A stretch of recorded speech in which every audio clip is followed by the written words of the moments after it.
Good evening and welcome to the League of Women Voters Forum for the candidates for the Los Altos School Board.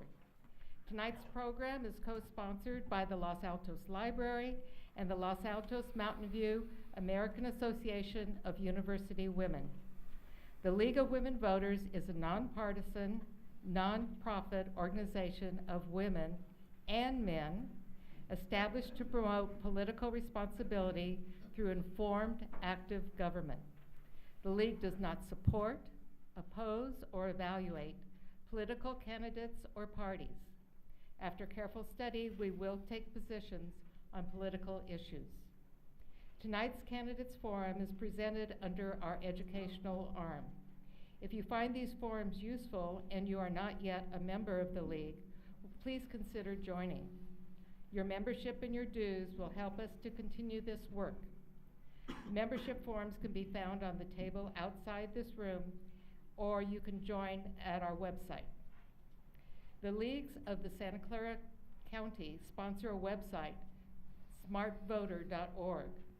Smart Voter will give you information about candidates, the state positions, propositions, and county measures. And now included is information on the funding of all campaigns.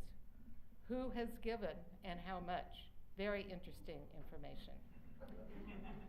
I would like to acknowledge members who are helping with this forum this evening. Our question sorters are Sue Graham and Kathy Lazarus. Timers are Naomi Alpert and Margaret Brooks. And we also have other members who are greeters and card gatherers.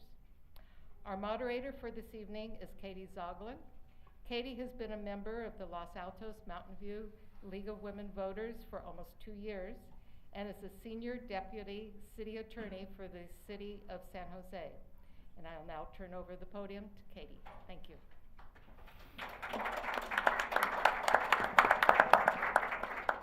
Good evening, and thank you all for coming here tonight, and thank you all to the candidates for participating in this forum. We do know that it's a little bit warm in here. We've asked the library about it, but apparently it's all in one system and they're doing the best they can. So apologies if it's warm, but we asked, but here we are. So once again, welcome.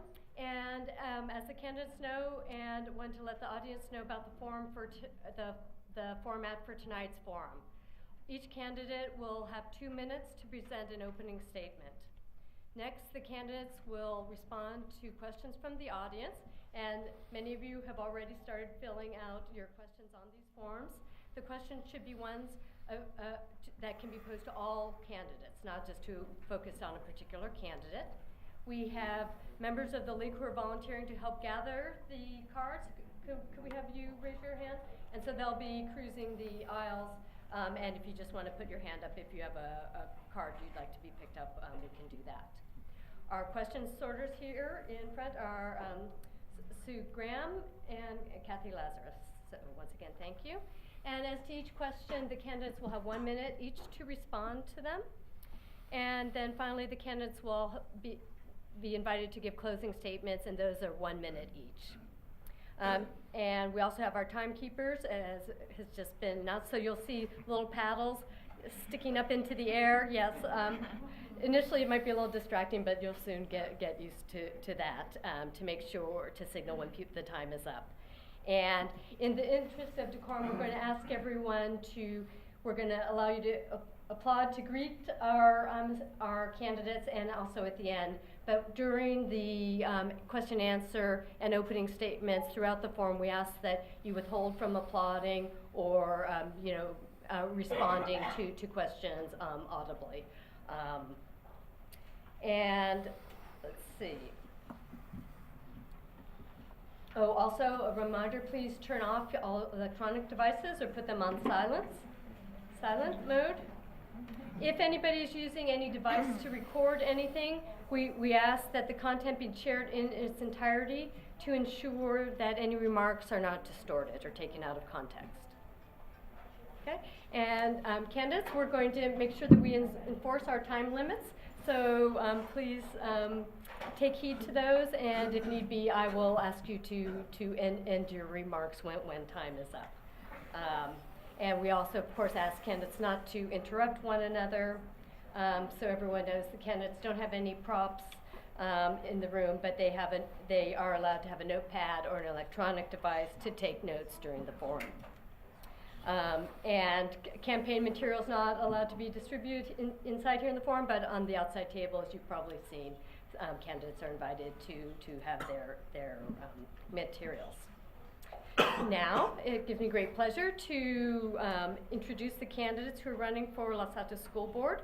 Their seating was assigned through a very scientific method of picking numbers out of an envelope. And I'll introduce them in the order in which they're going to give their opening statements. We'll start from there. So first we have Vladimir Ivanovich, then Tamara, we have Mr. Swan, John Swan. My thing's out of order. I used to be Tamara. Martha McClatchy, Tamara Logan now, or Tammy Logan, and Sangeeth Peruri. Finally, thank you. All right. Well, so now we are ready to begin. So, Mr. Ivanovich, if you'd like to start. Thank you. My name is Vladimir Ivanovich. Good evening. I have a second grader and a fourth grader at Gardner Bullis. I've served in a number of district roles over the years. I am a member of the Citizens Advisory Committee on Finance. I've been a member for 3 years, and I'm currently its chair. I've also attended board meetings and for 4 years, and this gives me a great insight into district affairs. I've also been on science fair committees, technology committees, site councils. I'm a member of the board of directors of California Aware, a group that advocates for government transparency. If I'm elected, my priorities are number one, to deal with the enrollment growth that we have.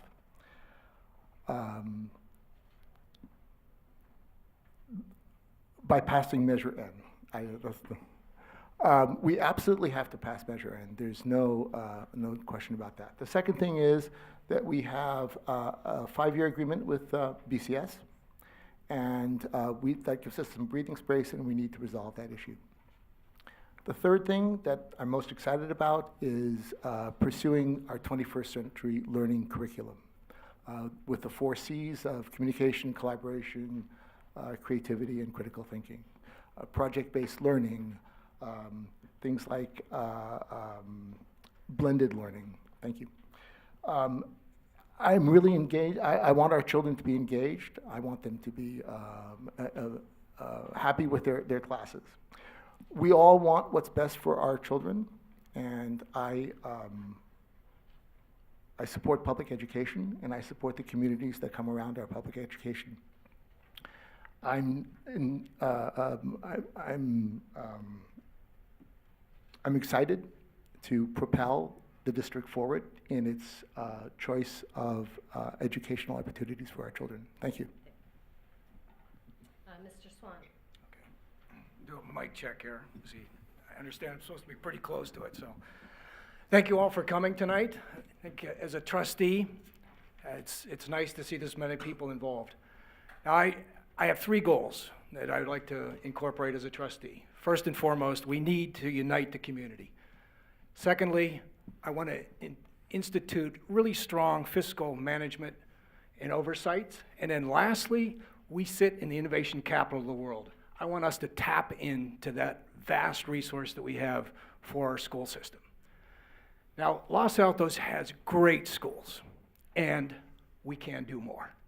There is so much opportunities for us out there. For the last 20 years, I've been working with the public education students, work with over thousands of students in my work with the West Valley Mission Community College Foundation Board. I was on San Jose State's Foundation Board, and I was a member of the director of the Intel International Science and Engineering Fair. It is the largest and oldest science fair in the world. Now, as we move forward as a group, during my walks, I've been talking to parents, and I'm getting feedback that they would like to see foreign languages explored at a much earlier age. They'd also like to see what we can do with regards to arts, science, and math to develop intercurricular activities and what they call experiential learning. Experiential learning is really what lights the fire of passion for all the individual students in our district. Now in November, we've got a $150 million bond measure coming up. It's key that we pass that bond because we need to add school capacity. We also have many other issues that are going to be facing us, so having strong fiscal experiences and my foundation board experiences with public education would allow me to help position LASD to become one of the strongest school districts in the world. Thank you. Thank you. Ms. McClatchy? Good evening. My name is Martha McClatchy, and I've lived in Los Altos for 7.5 years. Our big issue is, in this election, growth and trust. Every candidate has asked you to vote for the bond, and the bond language is vague. You are entrusting the school board to spend $150 million. How? Citing a new school is going to be a very dynamic issue in our community. Who goes there is going to be contentious. Some children will have to change schools. How are we going to make these compromises without creating yet another wedge in our community like 2003? Our school board needs to engage with the entire community, including people who don't have children and don't come to the school board meetings.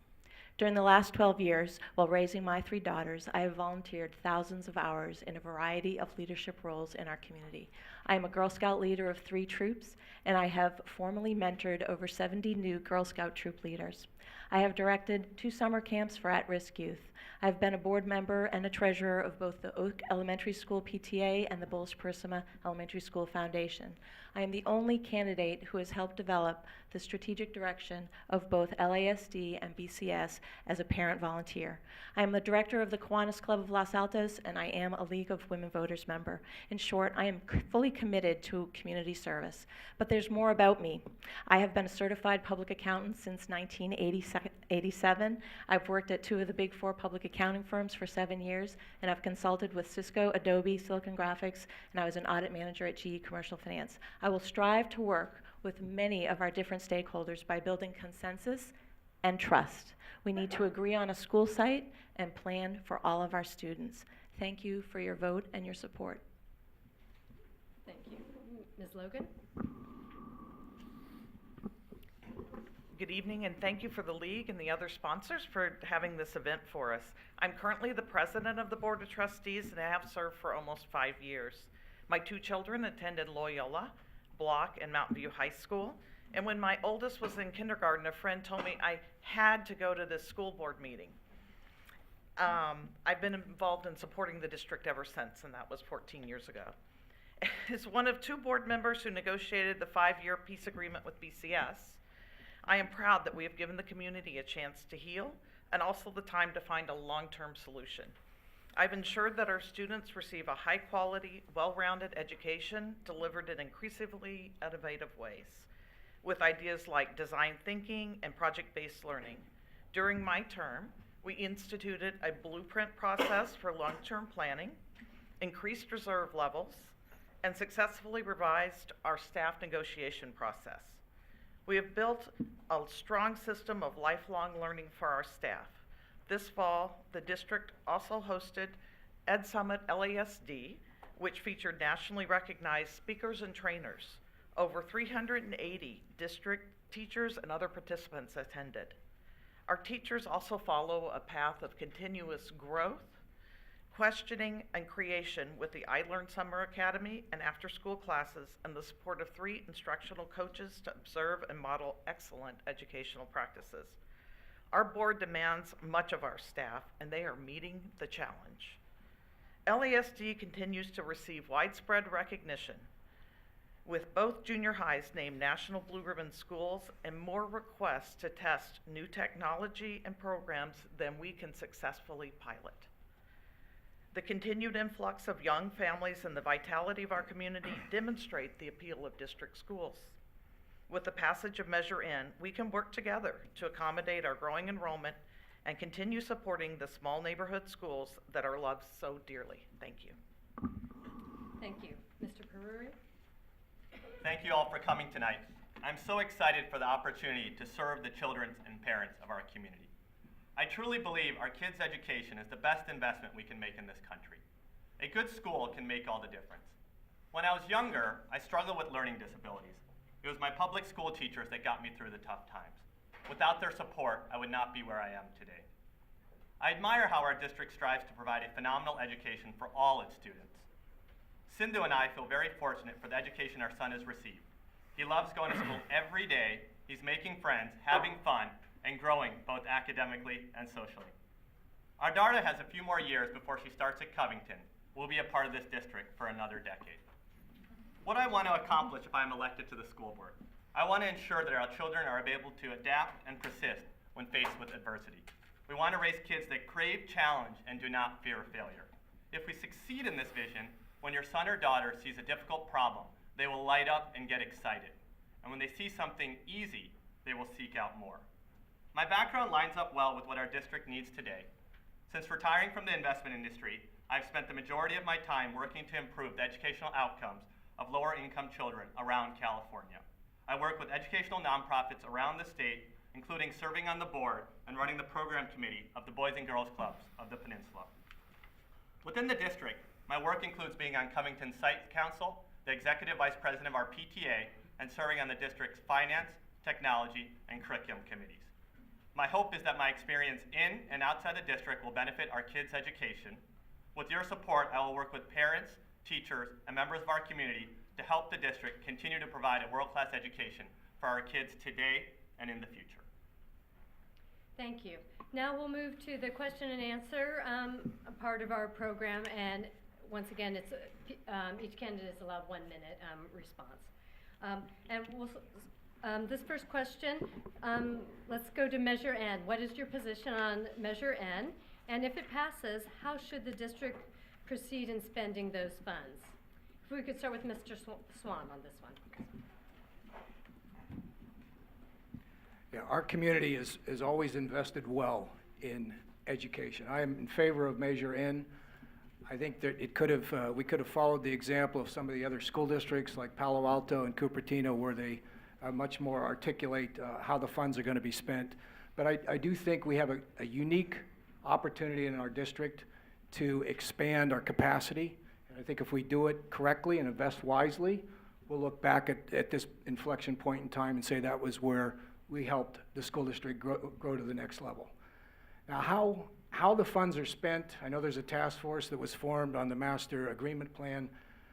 I would really like to suggest we have stronger community involvement in that decision-making process, because we used to, at our total, we had 16 schools in the school district. Over time, we're now down to 9. If we had managed those assets in a more prudent fashion, we probably would not be needing to ask for $150 million. Thank you. Ms. McClatchy? So I am yes on Measure N, as I hope many people are. How we will spend that $150 million is my first priority would be a new neighborhood school in the north of El Camino area. I think it's been many years that there have been a population of kids crossing El Camino, 600 of them who go to Santa Rita, Almond, and Covington, and that does, by definition, not make up a neighborhood school in Los Altos, in the Los Altos School District. I would then take temporary portables off of our other campuses and work through the remainder of the money like that. Thank you. Ms. Logan? Thanks. As a trustee, I obviously strongly support Measure N. We voted 5-0 to proceed with it. The board has created over the past 2 years, actually, a strong, broad, community-based process. We started with the Enrollment Growth Task Force. As Mr. Swan said, he was on it. We included members from every city and every school, not every school in that case, in that group, and they determined that enrollment was going to be continuing and that we needed to address this with additional facilities. After that, we've established a facilities master plan committee, talked at every school, represented every school with teachers, parents, developed a long task list, and now we have a larger broad-based group that we formed in August that is going to take that larger, broad-based task list and refine that further.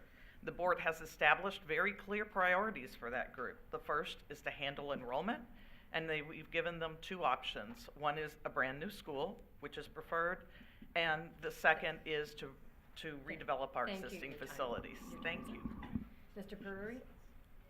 I spend a lot of time traveling around the state visiting other districts, and what you will find is our district is really unique. It's rare to find districts, high or low income, where all the schools are outstanding. I think what makes Los Altos unique is we have these small schools where the communities within those schools are families. The teachers, the parents, the staff, they all work together driving towards the same goal. And I think we really want to preserve that. So I'm strongly in favor of Measure N to maintain our successful neighborhood school model. If Measure N is passed, I think the #1 priority should be to expand capacity. I think it's feasible to build 2 school sites and upgrade our schools if we're efficient with our capital, if Measure N is passed, and that would be my priority. Thank you. Mr. Yovanovitch? Thank you. I'm also in favor of Measure N. I think it's absolutely essential. If we don't pass Measure N, our flexibility is severely reduced. I'm a supporter of the Facilities Master Planning Committee, but I would like to see that committee expanded to encompass a longer-term vision for our facilities.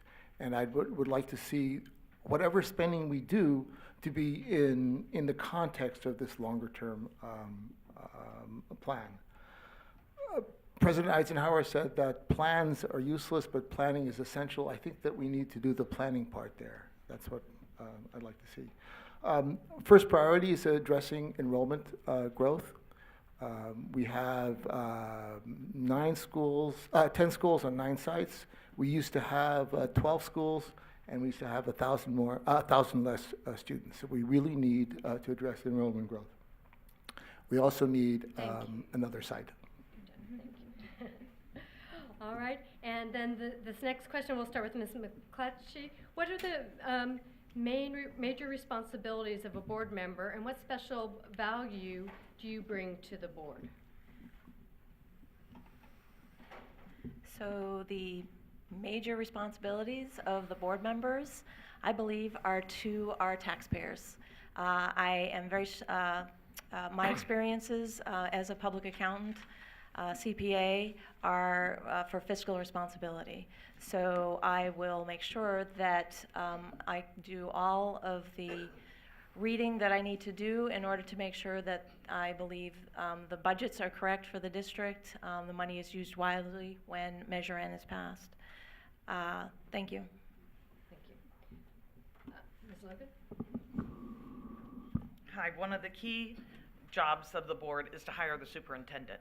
And that's actually one of our most important jobs because that superintendent directs what happens in the district. I think we've done a fabulous job, if you guys know Jeff Baer, and this board has done a wonderful job in bringing him on. We also establish the priorities and the direction for the board.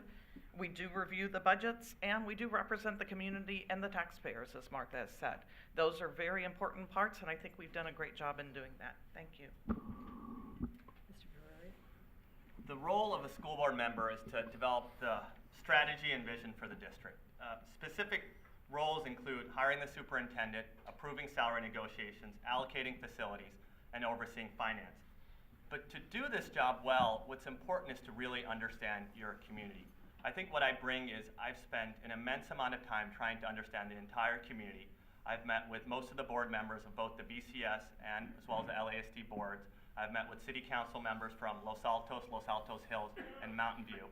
I've visited thousands of households, and I've been visiting with teachers, principals, students, and parents around our community to try to understand everyone's perspective. And if you can put yourself in the other person's shoes, you can really do a job that benefits everyone. Thank you. Mr. Ivanovich? The board has some legal responsibilities, and basically they're responsible for everything that happens in the district. Other candidates have mentioned some of those responsibilities.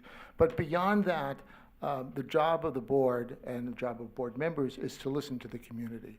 to gather input, to see what the options are, and then to build a consensus for what the right thing to do is. I have a lot of familiarity with the district affairs. I've been attending board meetings for 4 years now, and I have the experience and I have the knowledge to build that sort of consensus. Thank you. Mr. Swan? Well, as a trustee, I think the underlying theme is trust. There has to be strong support that the community feels that the people they elect will engage and manage the fiscal responsibilities correctly. Going back to my 3 goals, uniting the community has to be a key role of the trustee. We've had a pretty serious civil war in our community for a long time. I think the 5-year peace agreement was a great first step. Now we need to come up with a long-term peace accord. So uniting the fiscal responsibility is the second goal that I had. That also is a key theme of a trustee. We have to implement very trustworthy fiscal oversight.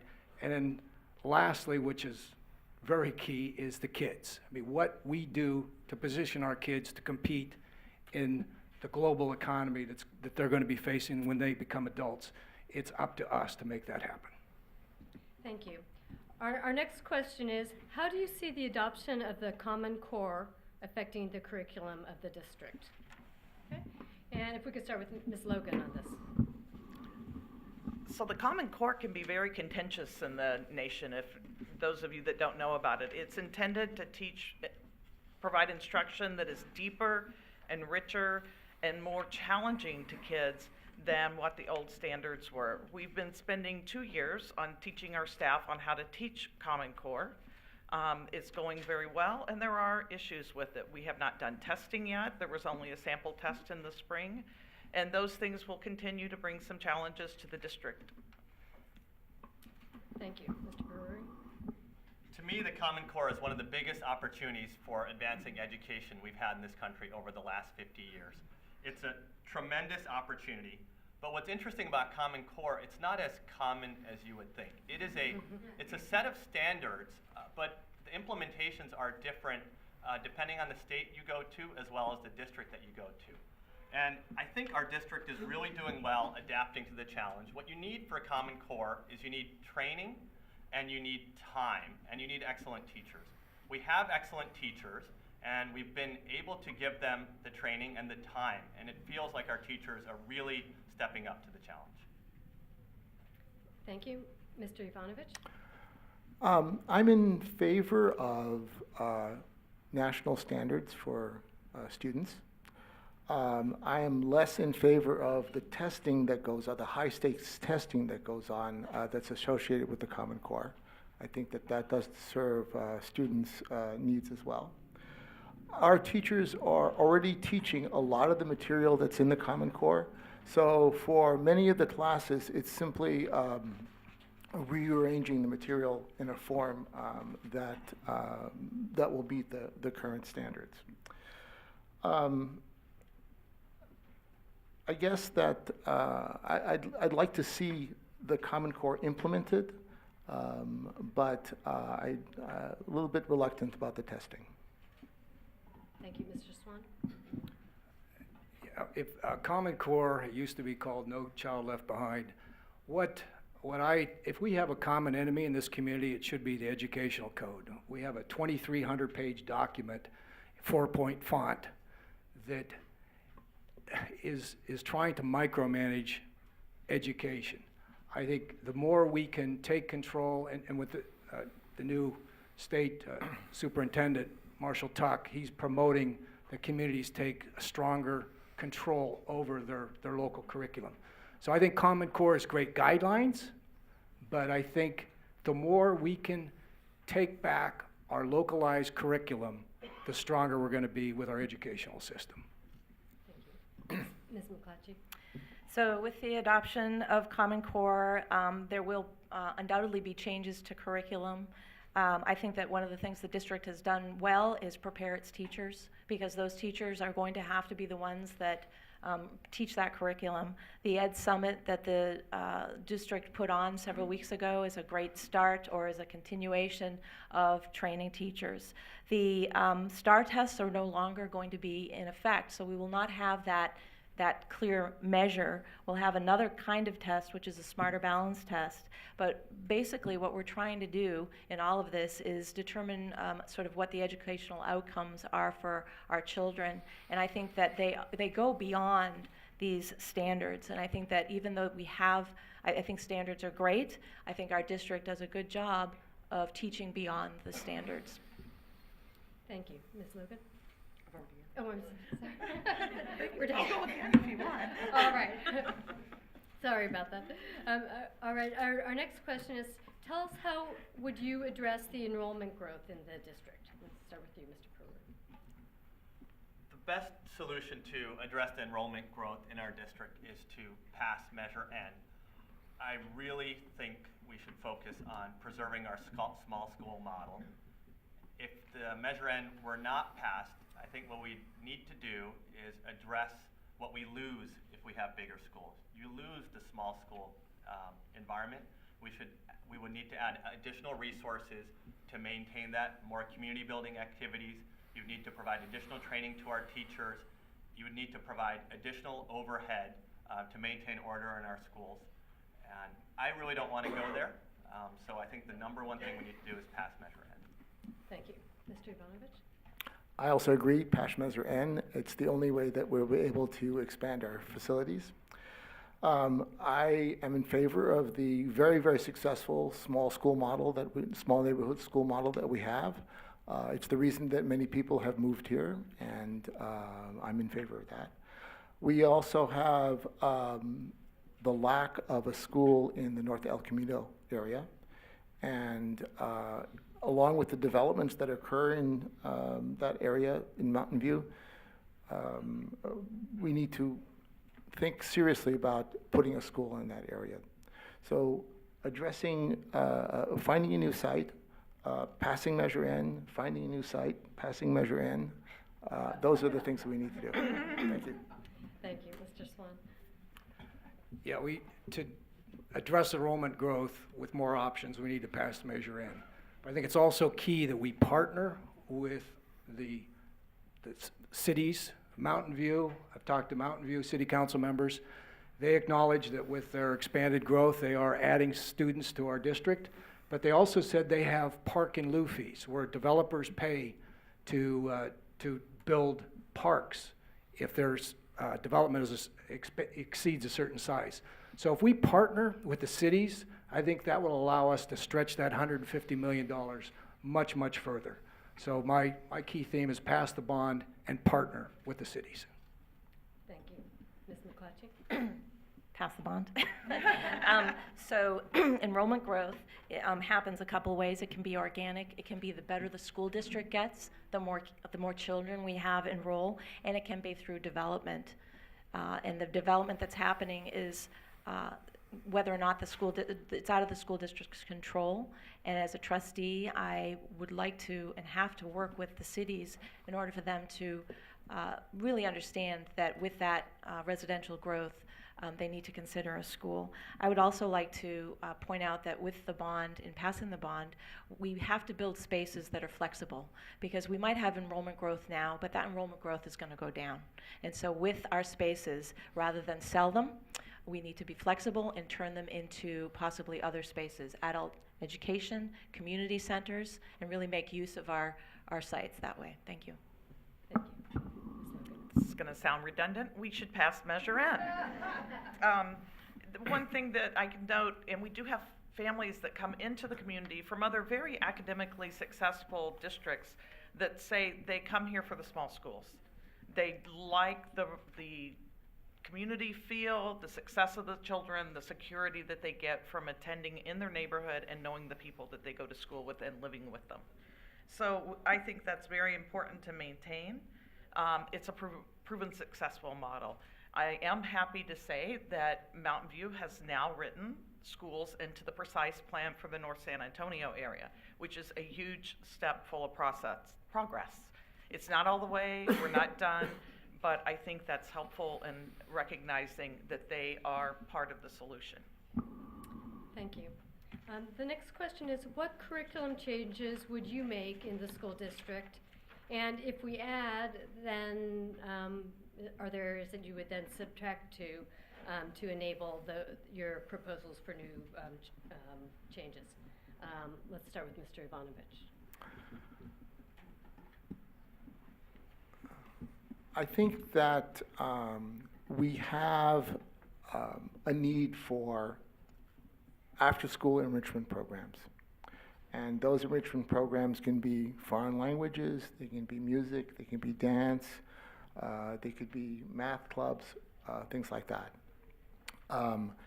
And those kinds of changes would make our students much more complete. It would help them deal with the 21st century. So I would like to see foreign languages. I would like to see enrichment programs at the end of the school day. Thank you. Mr. Swan? Well, at GE, we studied behavioral issues. It was dealing with generational issues, and we're trying to figure out why different age groups responded differently. And what we found out is that as human beings, we get imprinted between 6 and 11 years of age. That's why you need to have foreign language much earlier. If you learn a foreign language after the age of 11, you'll have a 99% chance of speaking with an accent. You'll never integrate it. And when do we teach foreign language? In high school. Experiential learning has also been a key theme. The Mother Teresas, the Michelangelos, they were exposed to their lifelong passion when they were very young. So that's what we need to do, experiential learning, and get the curriculums changed to really reflect what an incredibly important period of time this is for our kids. Thank you. Ms. McClatchy? So curriculum changes, I would be very excited to work with teachers on this area because I think that it'll just improve our school district overall. So I do believe that foreign language during the day is something that we can add to our curriculum with very little cost. I take, for example, Hillsborough offers K through 8 Spanish. I think that Los Altos School District can do something very similar. I think that teachers need to focus on each child, and that's something that we can help train our teachers to do, because children don't all learn the same. And if teachers can really hone in on what makes that child excited and engaged, I think that all of our children in the district will be better off. And finally, I would like to incorporate technology. It's here to stay. Our kids have their smartphones and their iPads. We can't ignore it. The teachers can't ignore it. Let's bring it into the classroom and teach them how to use it teach them well. Thank you. Thank you. Our children enjoy a well-rounded program right now. They have art, music, PE, starting in kindergarten, and various versions of programs. I want those to continue. Our teachers have very full days with our children. So I would also like to see foreign language, but I think it would have to be at the cost of extending the day, which means we have to pay staff more. So we have to balance those costs against where do you get those funds, and I'm not sure where those come from at this point. One easy one that I have heard great demand for is we cut our cooking program in the junior highs. I think that's something we should bring back. We've also looked at whether it makes sense to bring 6th graders into the junior high program so that they can do more electives, they can pick up those languages, the 5-day-a-week music, instrumental music and singing and those kinds of things. And I think that that's where we would probably be progressing. I've spent the last 3 years or so working on curriculum development quite closely with the district. The area that I chose to focus my time on was building perseverance in our kids. If you look at research on kids' success, it turns out that it's not necessarily test scores or GPA or IQ that ends up being the biggest indicator of success for kids. It's measures of perseverance. And so that's where I really think we should be spending our time on. The district does a fabulous job on the what, and we really need to focus on the how. The district's well on its way on that path. I put in a pilot at Covington this last year on developing perseverance, and now I've been spending time with the district on how to expand the learning from that district, from that pilot across the district. Thank you. Next question. Although also a public school, the BCS board is appointed. Would you support having the BCS community elect its board? Mr. Swan. Yeah, the key difference between elected board and a non-elected is if you have the ability to tax. That's where it's key that LASD, you have to be elected because LASD can tax people, and that's where the bond is coming into play. I think the charter is acting more like a nonprofit, and I sit on many nonprofit boards. They have to live within their means. It's not a for-profit entity, but it's a nonprofit that has to be well-run and fiscally sound. So what I would like to encourage is to simplify the discussions and the misinformation. I would suggest a non-voting board seat or some type of joint board arrangement so that the charter board members were communicating proactively with LASD trustee members so that we could work more collaboratively in the future. Thank you. Ms. McClatchy? So the BCS board is appointed. There is a nominating committee that the parents at BCS are very, very active in, and I also believe that there are community members who are involved in that nominating committee. So I think that the way it's working now is okay for me, except, well, it's currently being authorized by the county, and I think an improvement might be changing that authorization to the district. That could be something that could be beneficial for our community, to bring our community together in public education. And I also believe that regardless, the two boards need to communicate more frequently together. Thank you. Thank you. Ms. Logan? From what I've observed in the charter school, it's a fairly small group, and I'm glad to hear there are quite a few parents involved that do select the net follow-on board members. I think it could be helpful if that was an open election where anyone in the community could walk in and have a debate like this in front of charter school parents, and then the parents would vote on who ran for the school. I don't have the option of that. The charter school is run by the board, it's chartered by the board, and the district has no input into how that school is run, except for providing facilities. Thank you. Thank you. Mr. Brewer? The number one focus.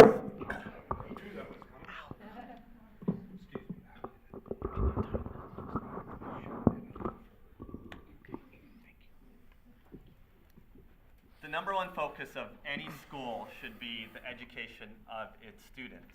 To do that, you want to represent the students and the families, and any school, including BCS, I think would be logical to represent its community, its parents. So I think being elected by its parents seems logical to me. Thank you. Mr. Ivanovich? I'm in favor of an elected board, and the reason is because elected boards are accountable to the community. And currently, I don't think that the BCS board has taken into account the community's input. Thank you.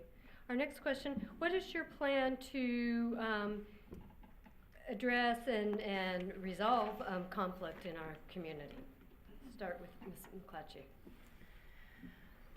So my plan to resolve and what? Well, resolve, which Resolve? I think, yeah, Okay. resolve, if you can do it all. No.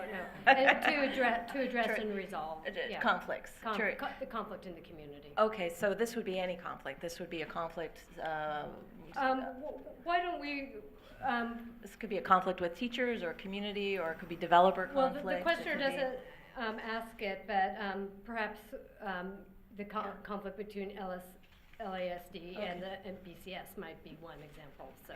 Okay. In 1 minute. So I think we're lucky that we do have a 5-year agreement that's been signed, and it is capped enrollment for the charter school. It's allowed the district to know where to plan to put the charter school. How one resolves conflict is through communication. So that would be the way that I would resolve any kind of conflict, whether that's a teacher conflict, an administrator conflict, a board conflict. It's through communication, getting together in a room, sitting down, talking about what the issues are, and coming to resolution. Sort of like the mom in me comes out. Thank you. Thank you. Ms. Logan.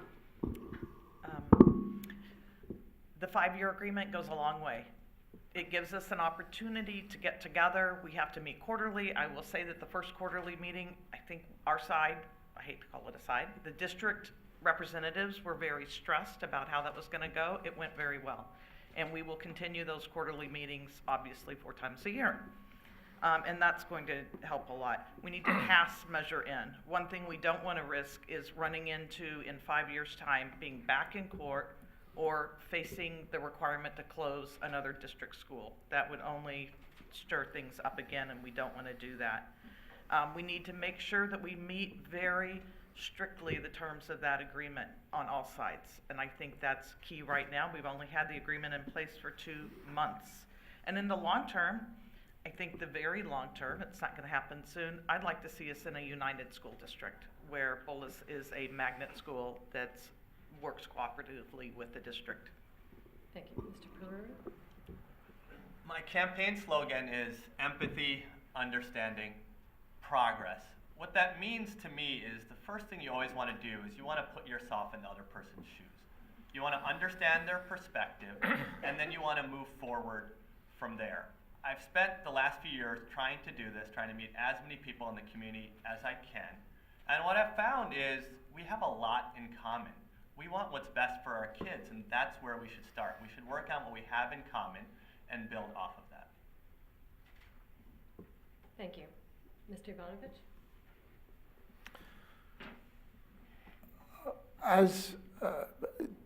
To resolve our conflicts, we have to build trust. And trust is a funny thing. It takes a while to build up, but it can be ruined in an instant. So my approach to building trust would be to take it issue by issue. And building trust means giving up control, allowing the other person or the other side to do something which could harm you. So issue by issue, we'd have to collaborate, we would have to communicate. The 5-year agreement is a great start. It allows us some breathing room to establish that trust. I'd like to see more sharing of ideas. I'd like to see more sharing of curriculum, and that's one way of building trust. Thank you. Well, starting in 2012, I was one of 12 on the Enrollment Growth Task Force. And we started with 12 very, very different opinions on how to move forward. And the key was we had a civil, informed process. And we went from 12 very different opinions to, at the end of the process, we had 100% consensus on a plan to move forward.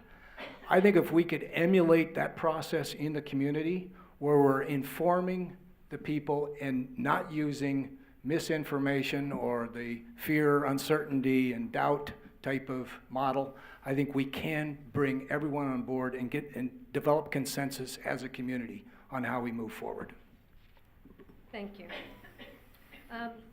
Let's see, the next question is, and you do have a full minute. I mean, you can take less than a minute, but just so a reminder that we have a full minute to answer questions, if you so desire. What is your most important qualification that will benefit the district the most?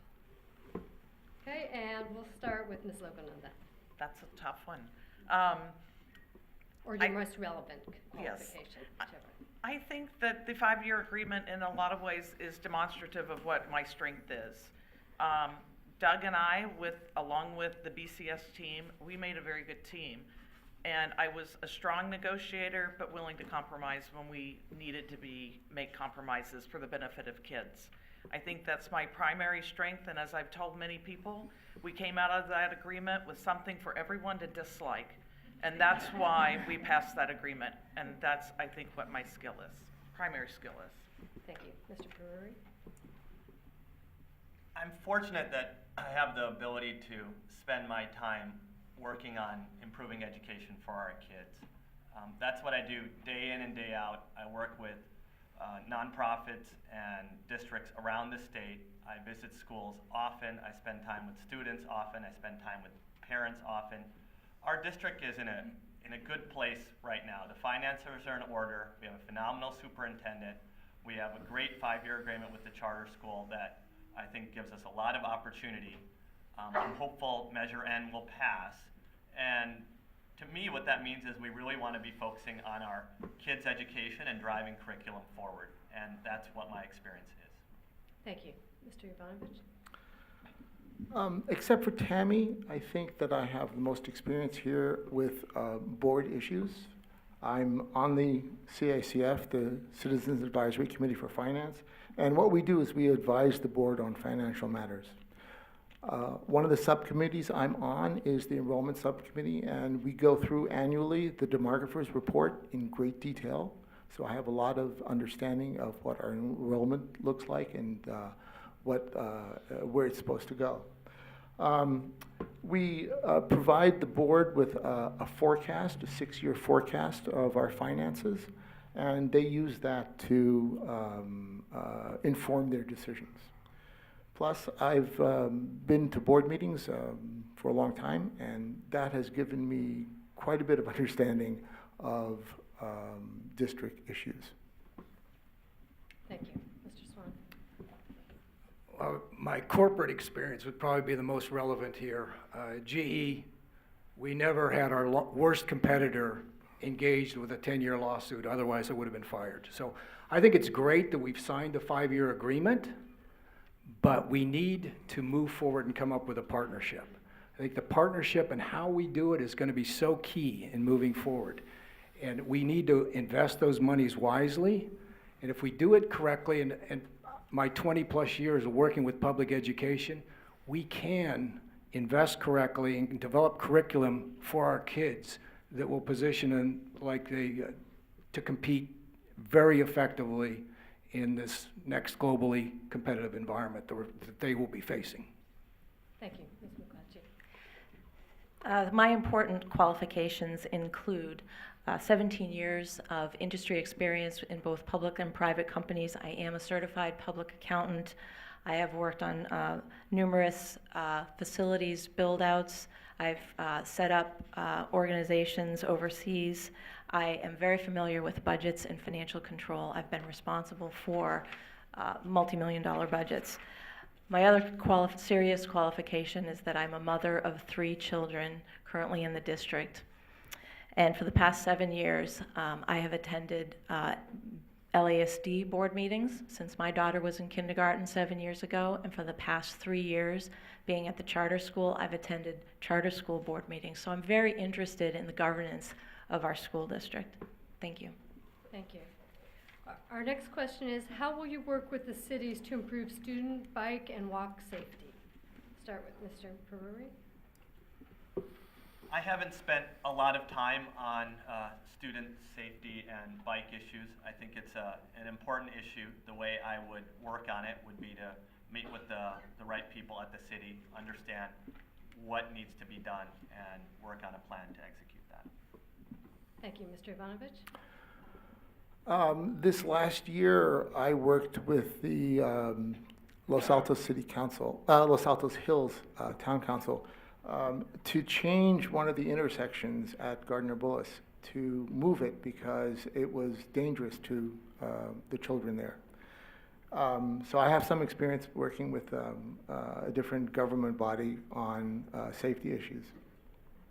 As far as biking is concerned, I lead a bike train, if you want, from my house in Old Los Altos, and we go to school and back from school every day. We have anywhere from 5 to 9 children. I'd like to see more biking and less large cars. Mr. Swan? Well, I think working with the city, it's been one of my key themes. I think the more we can partner with the city, traffic and safety of the kids is just one example of the district can't do it by themselves, and they need to proactively partner with the city. I was involved with an advocacy group, Los Altos 2025, where they were looking to how to add vibrancy to the downtown. And one of the core themes was, let's start making cities more pedestrian-friendly and less car-friendly. And we can just continue with that theme and work in partnership with the city to, there's no reason why we can't start taking back some pavement so that bikes and people have priority. There's many cities that have emulated that model, and it's pretty simple and very powerful to do. Thank you. Ms. McClatchy? So I would like to bring back the Cities and Schools Committee that for 2014 isn't on the City Council agenda currently. I'm in favor of more biking. I think it's a great thing for students. It's a great way to start the day, biking and walking. I'm also in favor of carpooling, and I think there might be some incentives that the city we might be able to partner with the city on that. And I'd also like to have my fellow board members and I commit to attending City Council meetings, not only in Los Altos, but in Mountain View and Los Altos Hills. Thank you. Thank you. So over my current term, we've actually improved the safety for children significantly with the Safe Routes to School partnership with the city, where we get federal grants along with city money to slow traffic, improve pathways, improve intersections, and make it safer for kids. We've also teamed with the city on the Safe Routes to School to provide information to PTA on suggested routes and to actually have the PTAs vet them, which is amazingly new because they used to hand out suggested safe routes that weren't really very safe. So this year they're actually vetting them with PTAs and working with the parents to make sure those match. We've also worked a lot with Greentown, and I don't know if there's any Greentown members here, but they've been fantastic. We have the Walker Wheel program, or we call it WOW, where we've increased the student participation significantly. We've had 40%, and I didn't write the numbers down, at least at one school that regularly walk or bike to school. So those are important things that have been done and will be continued. Thank you. The next member of the audience would like to know, are you committed to using the $150 million to procuring a site and school for both the charter school and a north of El Camino school? We'll start with Mr. Ivanovich. Could you repeat that again? Sure. Are you committed to using the $150 million, presumably from Measure N, yes, to procuring a site and school for both the charter school and a north of El Camino school? Given the land prices around here and given the costs that are associated with putting up a new school, I just don't think it's feasible to have two schools, to build two new sites. So unfortunately, I can't commit to doing that. And won't I then just add a little bit, which one would be your priority?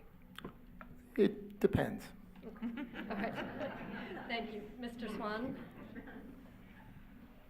Well, the Enrollment Growth Task Force, we never had a limitation on budgets. And so in what we recommended, that there would be two schools, one to address the charter and one to address North El Camino. Fiscal realities are exactly what Vladimir said. We have to look at how we spend those monies. We really have a 1950s ranch-style model when it comes to our schools. It was based on cheap land and cheap energy costs. I grew up back east. 2 stories were the norm for schools. I think we can be very creative in looking at the configuration of schools. Land is running over $7 million an acre. So if, unless we can get the cities to partners with us to buy parkland and as part of that joint venture, it's going to be very difficult to buy 2 new sites and build schools for 150. And then I'll ask the follow-up to of you. Which would you, if it's not 2, what would you do? Well, I think this facilities master planning group. Time up, sorry. I'm sorry. Is time up? Okay. Okay. Yeah, you added. If she hits me with a paddle, have I gone too long? No, well, so just for all of you, if your answer is we can't afford both, then, I think let people know what your priority would be or how you would deal with that situation.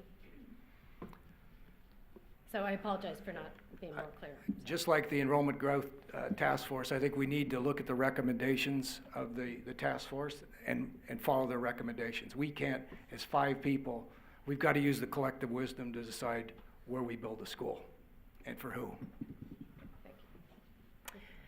So I do believe that the school board will get a lot of good advice from the facilities master planning group. I think $150 million is not enough for two brand new school sites. I think that we can do a lot with renovating our current existing 9 sites. I would not rush to buy new property. I think it's something that we have to think about. I would not, this is key, I would not rush to renovate before I buy a new site. So I think even though this bond might pass, I think we have a lot of planning to do first. So to answer your question, if someone gave me $150 million and I had to buy a school site with it, my personal preference would be north of El Camino. Thank you. Ms. Logan? Again, probably not enough money unless something amazing happens, which might not be good. Just to expand on it depends, I think.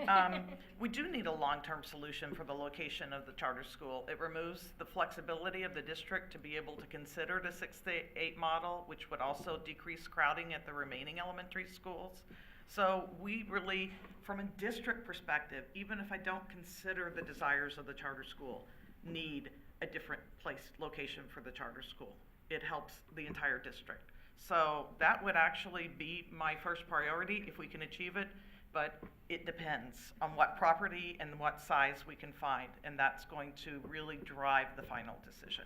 Thank you. Mr. Brewery? I've spent a lot of time researching this issue. I've been visiting sites, coming up with calculations, trying to estimate how much things would cost. I actually think it is feasible to build 2 sites. I think we should use smaller school sites and have multiple story construction. I think it's feasible to build 2 sites and upgrade our schools if we're efficient with our capital. I think we should build a site for the charter school as well as the district. Thank you.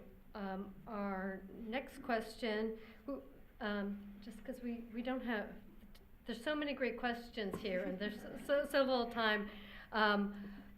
2 questions related to small schools. So one person asked, what are the benefits of small schools? And what does a small mean to you? And how do you maintain small neighborhood schools without building new schools? If we could combine those. I'll repeat those since it is 2. What are the benefits of small schools? And what does small mean to you? And how do you maintain small neighborhood schools without building new schools?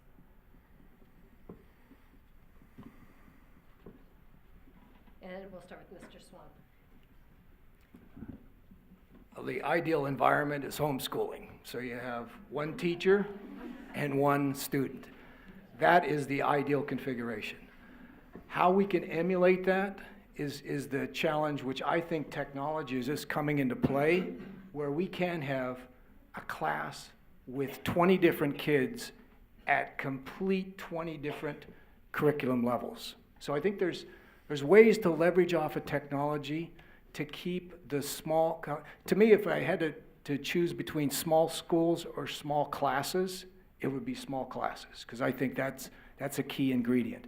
So the short term, I think we should look at how do we keep the class sizes roughly the same, and then address on how we can creatively expand the number of school sites. Because I'm a firm believer in, we have one of the worst park ratios of any city on the peninsula.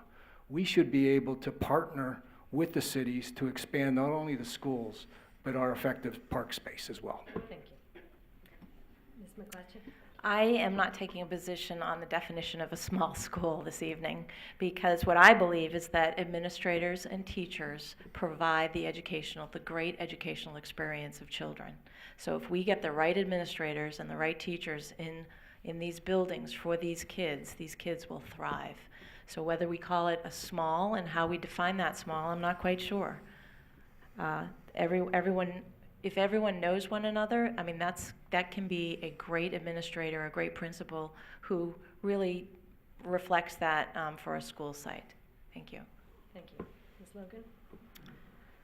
So the best place to look for the benefits of a small school are actually in the Enrollment Task Force report that was completed last year. They looked at it, they looked at the studies and said, yes, small schools are best for kids. And I think we have a proven model here that that's true.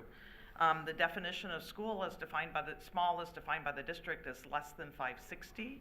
That's strands of 4 lower grade kids and 3 upper grade kids, to be a little wonkish here. And you have to think in those kinds of numbers. I'd rather see 450, and that would be an odd number to work out. How to maintain the small schools without a new campus? We don't. I mean, that's really, I think, the answer, is that we don't have the flexibility to think about making a 6th grade program that's on the side of the elementaries, of the junior highs, so that we can keep the elementaries small, and they're going to be growing instead. Thank you. Thank you. Mr. Pereira? Learning, it's not just math, reading, writing, science. When you go to school, you have to develop academically and socially. And what I find amazing about our schools is the social environments, in addition to the academic environments, that our kids develop. Our principals know the names of almost every one of their kids, and I think that's tremendously important. And I can't tell you how welcome I feel in our schools and my kids feel in our schools. Even my daughter that hasn't even entered Covington. The parents, the teachers, the principals, they're all friends. It's like an extended family. And that's what I want to preserve. We have wonderful schools. I do not want to risk losing that. Thank you. Mr. Ivanovich? Small schools probably means a school where there is a single community. And part of that is knowing the names of all the children there. Part of that is knowing the other parents in the school. And there are obvious benefits to that. You feel part of the community, you feel warmth, there's help that's available when it's needed. People come to Los Altos because of our small neighborhood school model. And I think that that's a great benefit to us all. I'm not sure that it's possible to maintain the small school model if we don't have a new site. If you do the math, it just comes out to more than what could comfortably fit in one person's sort of like sphere. The communities are going to split apart, essentially. Thank you. Our next question is, what financial background do you have that is directly applicable to managing districts' potential bond dollars? And we'll start with Ms. McClatchy on that. I graduated from Boston University with a Bachelor of Science in Business Administration. I sat for the CPA exam and passed it, and I worked in public accounting at 2 of the big 4 public accounting firms. I was a financial consultant. I've been a financial consultant at Cisco, Adobe, Silicon Graphics. I worked at GE Commercial Finance as an audit manager. I have prepared tax returns for nonprofit as well as personal tax returns. I feel pretty qualified in the area of finance. Thank you. Thank you. Ms. Logan? So analytically and logically, I have a master's degree in mathematics. I can certainly look at the spreadsheets and the budgets and figure out what's going on. We also have a very strong financial analysis support mechanism in the Citizens Advisory Committee for Finance, where we have plenty of CFOs and accountants and people with that kind of, with real estate experience also, looking at our budgets and giving us projections, looking at the long-term risks and giving all that information to the district so that we can adequately compare that based against what we think we need to do for children. Our budget and our financial officer have received outstanding budget awards at both the national and the state level for many, many years. So we have a very strong system of financial controls, and I think that I have the analytical background to back it up. Thank you. Thank you. Mr. Brewery? Most people that know me think of me as the numbers guy in pretty much every role that I've had. I started out in investment banking. It's all about modeling. Then as a venture capitalist, as a public company investor, I built models until the day I left that career. When I get recruited to nonprofit boards, I'm there to build projections and build models for our nonprofits because they can't afford a full finance staff. I also operate a small real estate business on the side where I develop properties and I'm a lender to properties. So what I do all the time is finance related, whether it's in the nonprofit world or in the business world. Thank you. Mr. Ivanovich? So I'm a member of the Citizens Advisory Committee for Finance. We advise the board on financial issues. We provide a 6-year forecast of revenue and expenses. We model what the district is going through. We look at revenues, we look at expenses, we look at pensions, we look at health benefits. We do a fairly thorough examination of the district finances. I don't think, the Citizens Advisory Committee for Finance has been around for about 20+ years. And I think it's unique in California in that it exists independently of any particular legal requirement. Parcel taxes have a legal requirement to have an oversight committee. So the district has done very, very well on the oversight, and I don't think that we need more oversight there. As far as bond dollars specifically are concerned, we have hired in the past a professional manager, and I expect us to continue to hire professional managers to manage the construction of Thank you. any sites. Time's up. Finishing my sentence. Well, at GE, I managed $100+ million budgets, and we had pretty tight controls over that. So this $150 million bond measure has to be handled fiscally prudent. The hiring the right consultants is key. Having the right internal guidance systems is also key. My experience with West Valley Mission Community College, they went through some pretty serious expansions over the course of the last 5 years. They had passed a major public bond for the community college district. So those experiences, my private world experiences plus my experiences with the foundation boards, with the community colleges, would be directly applicable to what we're doing here. Thank you. And this will be our last question before we go to closing statements. What is the district's biggest challenge? This person asked, besides the growing enrollment for the next 2 years. No. But you can answer that as you wish. We'll start with Ms. Logan.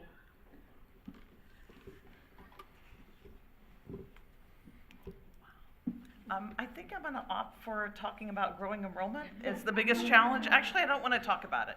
Let me just say that is our biggest challenge, because we want to continue to have successful schools that support our children, schools that support our families, and overall schools that support our community, because that's what's made Los Altos a wonderful place to live, I think, in a large part, is how well our neighborhoods and our community and our families and even our seniors that come to participate are supported by our school model. And the enrollment growth is challenging that. Beyond that, we have to retain great staff. And that's always going to be a problem. We have to make sure we pay them. We have to make sure that we have a good relationship with them, and that we work to train the ones that need training. And sometimes you have to take the hard steps of encouraging and finding ways to move out the very, very few people that we have that sometimes need that option too. Thank you. Mr. Peruri? I think I'm going to reframe the question a little bit. To me, it's not challenges that I see, it's opportunities. I'm really excited for where the district can go. The two biggest opportunities I see are allocating the proceeds of hopefully successful Measure N bond offering. And the number 2 opportunity is to execute on the district's 5-year educational blueprint. If you haven't seen it, it's a wonderful piece of work. There are 7 learning principles in there that the district has settled on. And I'm just really excited about them. Some of the things that the district is focused on is empowering students to have a voice, meeting learners where they are, acting now, nurturing a growth mindset, focusing on the process as well as the outcome. That is where I think we should really be focused on. So my biggest short-term opportunity is allocating facilities, and the biggest long-term opportunity is executing on the 5-year educational blueprint. Thank you. Mr. Ivanovich? Besides facilities, I think the biggest challenge that we're going to face is exactly how do we want to educate and what do we want to educate our children with for a world that we really have only a little idea of what it's going to be like. Think back 10 years ago when cell phones were pretty dumb. Social media didn't exist. That's part of our lives right now. And I think 10 years down the road, we don't have much indication what we're going to do there. So what we need to do is we need to teach our children how to learn. We need to teach them how to be adaptable. We need to teach them how to be flexible. And choosing the particular programs to do that is going to be our challenge. We need to look at best practices. We need to be very clear about what we want to do and what the outcomes that we want and how to measure those outcomes. Thank you. Mr. Swan? I would say the biggest challenge is coming up with true individualized learning for the students. I think the technology is now there, that we can tailor-make curriculums for kids. We can tailor-make them to what their individual passions are, but how we integrate the technology with our current curriculum and the current programs, I think is going to be, I would say that's the number 2 challenge within the district. Thank you. So putting enrollment growth aside as a challenge for the district, I think our district has 2 challenges that aren't unique to it. One would be the state pension plans and what is happening in that area. I think that our district, budget-wise, will be affected by that in years to come, and we'll have to take into consideration what that might mean. Second challenge that our district faces is that the way children learn is going to substantially change given technology, given that there is so much information on the internet that our teachers will have to keep pace with how we're going to teach them. So teaching the whole child will become very much more important. Thank you. Thank you. So now we'll move to closing statements, and we'll do reverse order of how they did opening statements. So we'll start with Mr. Peruri. Thank you. Why am I running for the Los Altos School Board? It all comes down to educating our kids. We want to provide them with the academic and social skills to succeed and be happy in life. With every action we take, we have to make sure we are putting our children first.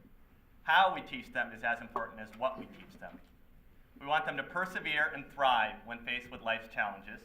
This all starts with attracting, training, and retaining the best principals and teachers. We should encourage them not to just focus on the present, but look to the future as well. We should empower them to experiment and innovate to develop programs that serve the needs of all of our students. But it doesn't end there.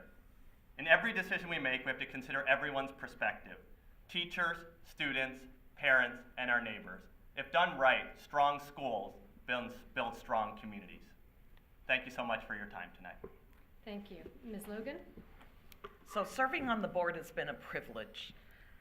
Some of my favorite experiences during this term were being given a classroom tour by a young boy who was learning English during summer school, and listening to loyal students describe their latest STEM lab projects that consisted of materials like strips of cardboard, string, paper towel tubes, and cotton balls. That was a blast. In my second term, I'm going to bring continuity to continue those kinds of lessons and remain a voice of reason, while ensuring the kids have innovative programs that balance core knowledge and technical skills with creativity via visual arts, music, and PE.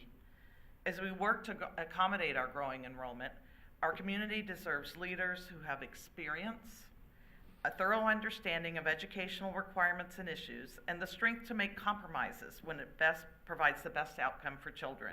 As the only incumbent, I believe I have the experience and ability to meet these goals. I thank you for being here and hope that you will agree. Thank you. Ms. McClatchy?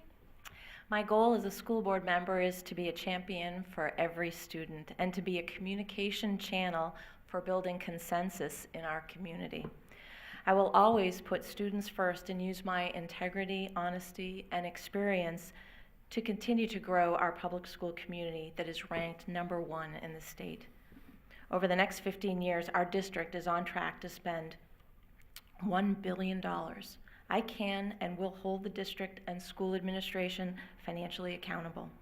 I have good common sense and a great work ethic. I will collaborate with all stakeholders and create true partnerships for the benefit of all of our students. Please remember to vote for Measure N, yes on N, for all of our students, for all of our campuses, Bullis Charter School, and we should have more, hopefully the facilities that we need so that our children can thrive and be successful. Thank you for joining us this evening, and thank you for your support. Thank you. Mr. Swan? Again, thank all of you for coming here tonight. I've been championing public education for over 2 decades.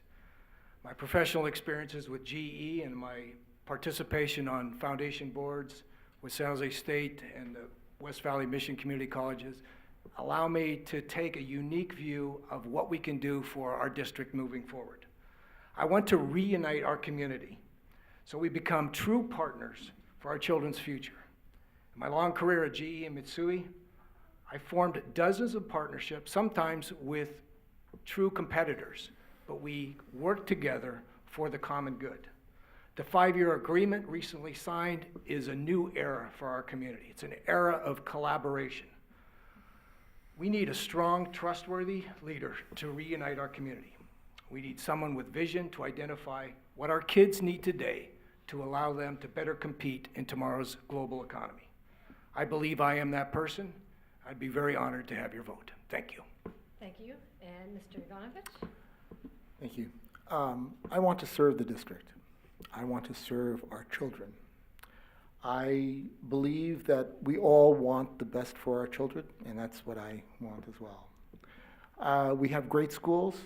They have all won awards. 2 of them are blue ribbon schools, and I want to make our schools even better than what they are.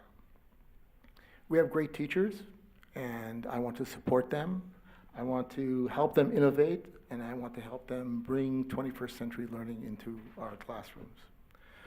Lastly, we have some facilities issues, as we heard. We need to pass a bond measure, and we need to deal with those facilities issues. I'm less concerned with financial oversight. I think that we do very, very well on that score. By the way, the CICF meetings are open to the public. You're welcome to come and attend, and I know some people have already done that. So I like to preserve our small school model, and I'd like to move forward and educate our children for the 21st century. Thank you. Thank you. Thank you. That concludes our forum. Let's give a big round of applause to our candidates.